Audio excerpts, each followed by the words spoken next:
Teologia Essencial. A disciplina que vamos iniciar, Eclesiologia.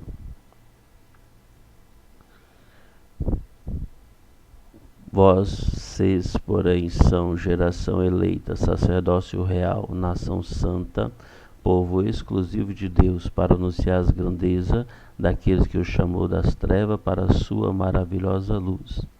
1 Pedro 2:9. Iniciamos. Eclesiologia. O que é isto? Eclesiologia, do grego eclésia, é o ramo da teologia cristã que trata da doutrina da igreja. Estuda também origem e característica, função e organização, forma de governo e disciplina, e o relacionamento com as outras igrejas. A eclesiologia é uma matéria indispensável dentro da teologia cristã.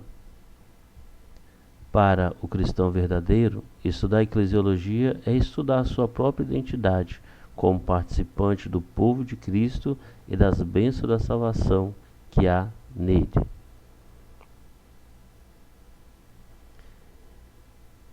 De novo, eclesiologia, o que é isto? A palavra igreja vem do termo grego eclésia, que significa assembleia de cidadãos. Nós podemos encontrar isso em Atos 9:32. A assembleia estava em confusão, uns gritavam uma coisa, outros gritavam outra. A maior parte do povo nem sabia porque estava ali. No Antigo Testamento se traduz como eclésia a palavra hebraica kahal, que também significa assembleia, reunião ou congregação. Aqui nós temos alguns exemplos em Deuteronômio, em Êxodo. Só vou ler este de Êxodo aqui. Então Moisés convocou toda a congregação dos filhos de Israel e disse-lhes: essas são as palavras que o Senhor ordenou que se cumprisse. Então, convocou toda a congregação.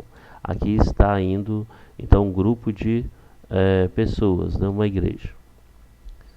O mais importante é lembrar que Jesus comprou a igreja com seu sangue. Atos 20:28. Ama, cuida e edifica. Mateus 16:18. Efésios 5:25-29, e a apresentará imaculada para a sua glória. Isso é o mais importante. Conceitos de igreja. Vamos falar de alguns conceitos de igreja. Igreja local. A igreja também pode ser definida como um grupo de eleitos reunidos e organizados num determinado localidade. 1 Pedro, a gente encontra o quê? Pedro, apóstolo de Jesus Cristo, aos estrangeiros dispersos no Ponto, Galácia, Capadócia, Ásia e Bitínia. Então esses são lugares que tinha igreja, os cristãos que estavam por lá, que tendo a Sagrada Escritura como autoridade máxima. Então, quem é a autoridade máxima da igreja local? É uma pessoa, um pastor, regra? Não, tem que ser a Bíblia, senão não caracteriza uma igreja. Exemplo, Timóteo 3,16. Toda escritura é divinamente inspirada e proveitosa para ensinar, para redarguir, para corrigir, para instruir em justiça. Então, a Bíblia, a Sagrada Escritura, é a autoridade máxima. Igreja, agora vamos para outro conceito de igreja. Igreja universal. A igreja universal é a comunidade dos crentes em Cristo, comprada, fundada, protegida, edificada e dirigida por Ele. Tá? Vamos ver o que diz Atos 20:28.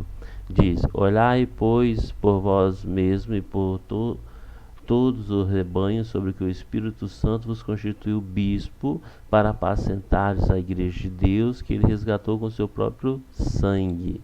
Né? Então a igreja é de Deus. Comprada e fundada por Cristo. Ela se reúne para cultuar o Deus Trino, Atos 13:1-2. E na igreja que estava em Antioquia havia alguns profetas e doutores, a saber, Barnabé e Simeão, chamado Níger, e Lúcio, Cirineu e Manaém, que foram criados com Herodes o tetrarca e Saulo. E servindo eles ao Senhor e jejuando, disse o Espírito Santo: apartai-me a Barnabé e a Saulo para a obra que os tenho chamado. Então, ele se reunia para adorar a Deus. Continuando aqui, sustentar com firmeza a verdade revelada ou seja, não se corrompe, né? É a Bíblia e mais nada. Observar as ordenanças do Senhor, que é o batismo e Santa Ceia. Nutrir a pura comunhão entre os irmãos, né? Atos 2, 42 a 47, né? Ó, e perseverar na doutrina dos apóstolos, na comunhão, no partir do pão e nas orações, né? E proclamar a salvação do mundo, 1 Pedro 2,9. Vós sois a geração eleita, o sacerdócio real, a nação santa, o povo adquirido, para que anuncieis as virtudes daquele que vos chamou das trevas para a sua maravilhosa luz. Esta a Igreja Universal. Então, esse conceito de Igreja Universal está se abrangindo, né, a todas as áreas dentro de uma igreja. A comunhão entre os irmãos, a proclamação para a salvação, né, a sustentação da verdade, a adoração ao Deus Trino, né, que é o Deus Pai, Filho e Espírito Santo. Está tudo ligado aí dentro desse conceito de Igreja Universal. Então vamos falar da igreja e o reino, né? A relação entre a igreja e o reino de Deus. Como é que funciona isso? Então vamos lá. O reino universal. Deus governa o mundo todo. Isso a gente vai encontrar em várias partes da Bíblia, né? Inclusive essas referências entre parênteses. E escolhe governante para julgar o mundo. Daniel 2:37. Assim Deus reina sobre todas as nações. Apocalipse 15:3. E no final todos se submeterão a ele e capitularão diante do seu poder. Salmos 110, 5 e 6. A igreja faz parte desse reino porque tudo está sob o controle soberano de Deus. O reino, né? Então nós estávamos falando da igreja, agora nós falamos aqui do reino. Depois nós vamos, né, concatenar esses pontos. O reino espiritual refere-se ao reino em que os cristãos foram inseridos a partir do novo nascimento, e onde Cristo reina sobre a igreja sendo sua cabeça. Esse reino tem característica que o distingue do restante do mundo. O reino espiritual. Somente os cristãos estão inseridos, né, daqui da terra, estão inseridos neste reino espiritual. O reino eterno. Esse é também um aspecto futuro do reino. Não está ligado a um governo terreno, mas à comunhão e habitação com Deus e a vida eterna. Várias referências bíblicas. Todos que tiverem fé e forem perdoados por Deus durante toda a história humana, incluindo a igreja, irão entrar nesse reino. Então o reino eterno é o que está por vir, né, referente à salvação das almas. A igreja e Israel. A igreja não é a mesma coisa de Israel e teve seu início apenas no Pentecoste. Nos dias de Jesus, ela era algo a existir no futuro. Vamos ver o que está escrito em Mateus 16:8. Pois também eu te digo, Jesus falando para Pedro, hein? Pois eu também te digo que tu és Pedro, e sobre esta pedra edificarei a minha igreja, e as portas do inferno não prevalecerão contra ela. Então, olha essa, foi aqui colocado em caixa alta, edificarei. Então, não estava pronta ainda. O contraste entre a igreja de Israel é nítido no Novo Testamento, após a fundação da igreja. A gente vê, né, Atos dos Apóstolos ali, com o quanto que, né, Israel, o sistema, lutou contra a igreja. A distinção entre o Israel natural e a igreja revela que não são a mesma entidade. Veja, gente, 1 Coríntios 10:32. Portai vós de modo que não deis escândalo nem ao judeu, nem aos gregos, nem à igreja de Deus. Então existe uma diferença, né, entre a igreja e Israel. O texto de Romanos 11 mostra a distinção entre a igreja e Israel. Israel natural se refere aos israelitas de sangue. A igreja de Cristo é formada pelos filhos de Abraão, segundo a fé. Então, quem é israelita é descendente de Abraão pelo sangue, materialmente falando. Mas os espirituais são os filhos de Abraão pela fé, os que creem em Cristo. O governo da igreja. A igreja é uma assembleia de fiéis, certo? Certo. Apesar do Novo Testamento não definir exatamente a organização da igreja local, desde o início as igrejas tiveram um sistema organizado e uma liderança. Aqui temos vários versículos. Vou ler só o primeiro, olha só. E havendo, Atos 14, 23. E havendo-lhes por comum consentimento, eleito ancião em cada igreja, orando com jejuns, os encomendaram ao Senhor em que havia crido. Né? Olha a expressão, em cada igreja. Né? Havia várias mesmo. Continuemos. Forma de governo. A igreja hoje difere em suas formas de governo. A Igreja Católica Romana tem o governo mundial sob a autoridade do Papa. As igrejas episcopais têm bispos com autoridade regional e, acima deles, arcebispo. As igrejas presbiterianas dão autoridade regional aos presbíteros e autoridade nacional aos concílios. Concílios são reuniões de um grupo de presbíteros. As igrejas batistas e muitas outras igrejas independentes não têm uma autoridade oficial de governo além da congregação local, e a filiação a outras denominações é voluntária. Então, a gente vê aí os grupos de igrejas, os modelos, né? Existem os modelos, o modelo católico, o episcopal, o presbiteriano, os batistas, né? São bastante diferentes do outro modelo.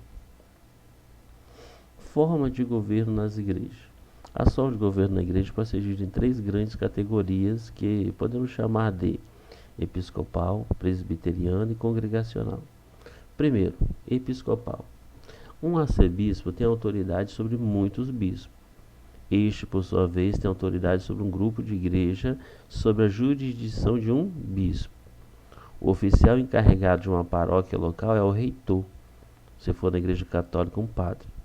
Arcebispo, bispo e reitores eclesiásticos são os sacerdotes, já que todos foram, em certa ocasião, ordenados para o sacerdócio episcopal. Esse é o modelo da igreja episcopal.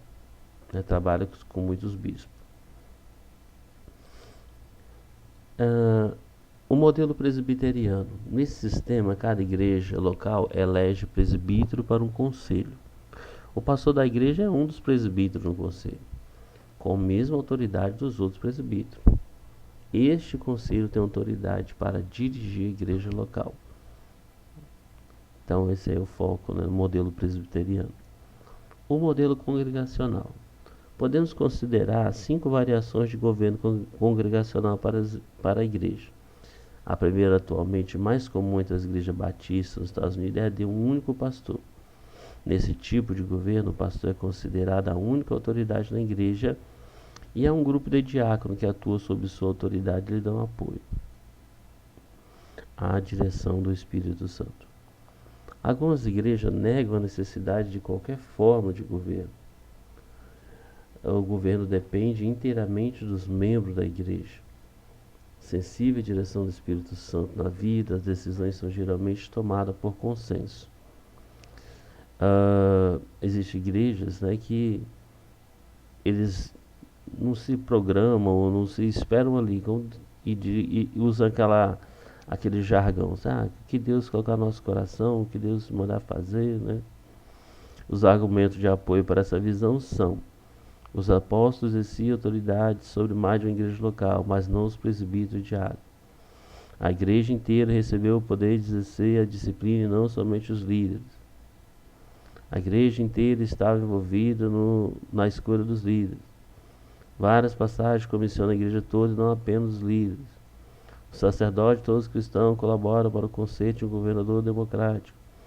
Então, essas justificativas aí que são aqui, eles acabam não usando nenhum modelo dos modelos anteriores, né, episcopais, presbiterianos, por exemplo. Os oficiais da igreja. Um oficial da igreja é alguém publicamente reconhecido como detentor do direito e da responsabilidade de desempenhar certa função para o benefício de toda a igreja. Assim, presbíteros e diáconos seriam considerados oficiais na igreja, bem como o pastor. Todas essas pessoas tiveram reconhecimento público, geralmente em um culto no qual foram empossados ou ordenados em um ofício. Apóstolos. Quem eram os apóstolos? Os 11 discípulos originais que continuaram após a morte de Judas e Matias, que o substituiu. Então, os apóstolos, na verdade, os discípulos, né, foram, né, passaram para apóstolos. Em sentido amplo, apóstolo significa mensageiro ou missionário pioneiro. Estes apóstolos tinham autoridade única para fundar e liderar a igreja primitiva e podiam falar e escrever a palavra de Deus. Muitas de suas palavras escritas tornaram-se as escrituras do Novo Testamento. As duas qualificações de um apóstolo eram ter visto Jesus após a ressurreição. Tinha que ter visto Jesus Cristo. E segundo, ter sido especificamente comissionado por Cristo como seu apóstolo. Então, para ser apóstolo, tinha que ser chamado diretamente por Cristo. Não, mas alguém pode falar assim, poxa, mas o apóstolo Paulo, ele foi vários anos depois de Cristo. Mas a gente sabe que o próprio Jesus comissionou ele, né? Naquele encontro no caminho, quando ele estava indo, né, no caminho de Damasco, quando Jesus se apresentou a ele. O original dos 12 apóstolos são tão importantes que lembro que seus nomes estão escritos nos fundamentos da cidade celestial, a Nova Jerusalém. Muito importante isso, né? Muito interessante. Apocalipse 21:14, a gente encontra aqui: e o muro da cidade tinha 12 fundamentos, e nele o nome dos 12 apóstolos do Cordeiro. Maravilha. Presbítero, pastores e bispo. Embora se argumente que havia diferentes formas de governo eclesiástico no Novo Testamento, há um padrão bastante coerente de vários presbíteros como o principal grupo de liderança das igrejas do Novo Testamento. Presbíteros também são chamados pastores ou bispos no Novo Testamento. Alguns interpretam que alguns pastores eram, na verdade, presbíteros que se encarregavam do ensino, já que ser apto para ensinar era um dos requisitos para ser presbítero. Funções. Uma das principais funções dos presbíteros é dirigir as igrejas no Novo Testamento. Vamos ver o que diz aqui Paulo em Timóteo 5,17. Os presbíteros que governam bem sejam estimados por dignos de duplicada honra, principalmente os que trabalham na palavra e na doutrina. Então, os presbíteros que governam bem, então eles eram liderança. Qualificações. Não são poucas qualificações. E demonstra que são requisitos que não podem ser preenchidos a curto espaço de tempo, sem nenhum período de muitos anos de vida cristã. Fiel, né? Claro. Então, precisa de ter muitas qualificações. Diáconos. A palavra diácono é a tradução da palavra grega diáconos, que é o termo comum que se traduz por servo. Dentro da igreja, este ofício foi criado quando os notaram a falta de pessoa para cuidar das viúvas e no mantimento diário.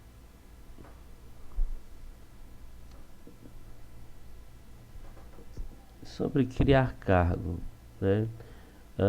Muitas igrejas criam cargos novos, alguns baseados na Bíblia, outros não. O caso da função de diaconisa, né? A Bíblia não relata essa função no objetivo por esse nome, mas existe igrejas que fazem. Outros cargos. Última tela. Em algumas igrejas hoje há outros cargos, tais como tesoureiro, moderador, que é aquele que relatou em reuniões administrativas. Além disso, tem igreja com uma grande equipe de direção, como ministro de música, diretor de educação, conselheiro de jovem, etc., ao qual se encaixa nossa definição de oficial da igreja. Neste momento nós vamos parar essa parte, essa será a primeira parte, para em seguida continuarmos com a segunda parte dessa disciplina.